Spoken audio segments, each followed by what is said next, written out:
Welcome to the Ruby Tuesday. I'm reviewing A Quiet Place. Shh. So, A Quiet Place is directed by John Krasinski. He also did the screenplay for this, and he's one of the main protagonists. He is the father of this family, and the wife is played by Emily Blunt. It's set in this world where everybody has to be quiet. You have to make no sound because they are creatures that are attracted to sound and will kill you in a moment's notice. The closest I can put it that you may have an understanding of what this film is like is if you take Aliens and Tremors and put them together, and this is kind of a mishmash, but they'll give you an idea of what it's like. So John has taken real world elements in this story by putting in things that we do on our daily basis. So it's like a day or a week or a month or a year in the lives of this family, but everything that we take for granted, that we use for sound, they have to then turn that into non-sound applicable stuff. So no shoes example.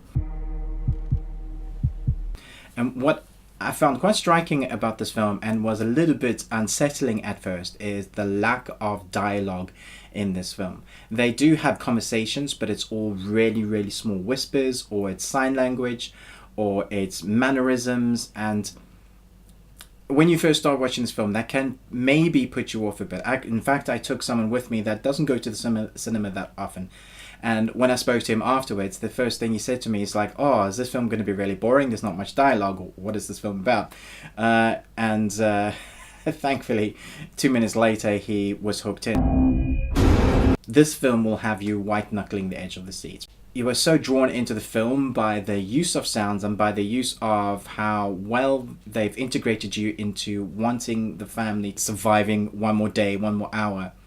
I thought it was quite a unique way of telling a story, and one that I haven't seen this mechanic in film used too often, and it was really enjoyable to see how the story unfolds and use sounds or non-sounds in that way. There is dialogue, there is sound, but it's used to heighten the sense of tension rather than just to, hey, yeah, let's have some sound.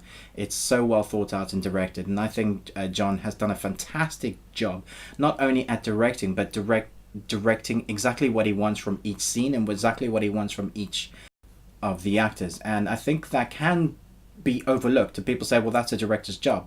But when you're dealing with kids, that can be really difficult. And I do think, as Emily Blunt said in an interview, they lucked out with the children actors, because they were phenomenal on this.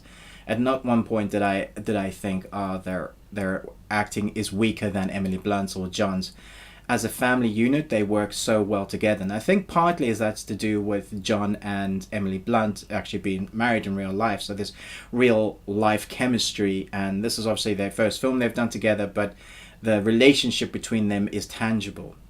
Who are we if we can't protect them? What I really like about how John has directed this film is that it's less is more. So it really harkens back to the films like Alien, where you see the creatures only at like just quick moments.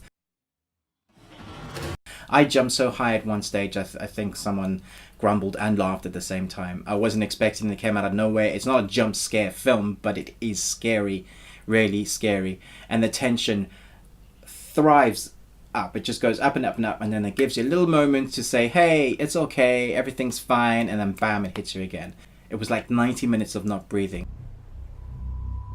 As a film reviewer, you do get to a stage where you're analyzing film all the time, but I can always tell when a film is really great when my mind stops analyzing and just enjoys the ride. And that's what I got from this film. It was fantastic thriller horror storytelling, but it was only good because the characters were so good with each other. By the time things happen to this family, you are so invested in them that you are rooting for them. So you're like this, going, no, don't go there, don't do that.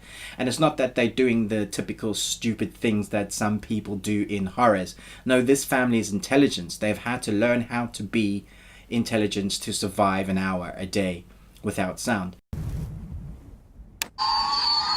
The good guys don't do stupid things to get killed. They do smart things, and around that stuff happens because the creatures are intelligent, the humans are intelligent. I really enjoyed watching this film, and I'm gonna go watch it again to see what I missed the first time. So thanks for watching this Ruby Tuesday review, and there's more coming. Please click and like and subscribe if you're not a part of our Ruby Tuesday team yet. We love chatting to you guys in the comments below. Let me know what you think. Okay, bye.